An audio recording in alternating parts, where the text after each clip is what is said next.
form, they have a stripe in their body. So this is stripe in their body, they can, it will be disappear once they are grow. So they are changing this pattern like a leopard shark. And now look at that, that is a sun tiger, a zebra shark. Do any of the species attack each other? So they are not attacking each other because they are well fed. And they don't need to find another food because they are well fed.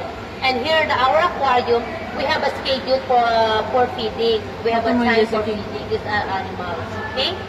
Especially for the sun tiger shark, at this time they are feeding of the shark at the 2 p.m. the afternoon.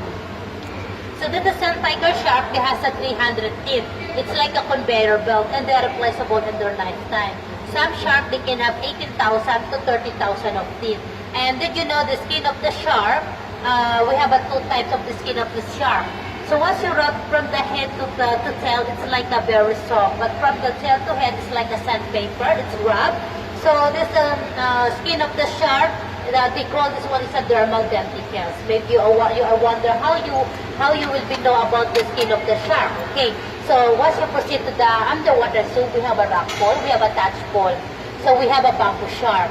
So this is a bamboo shark. They are harmless. That's why they allowed you to touch this animal. And don't worry about these animals.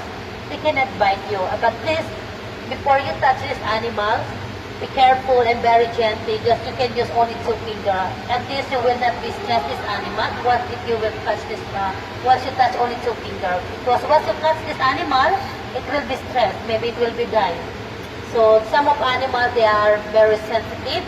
So that's why this our aquarium, they are not show you about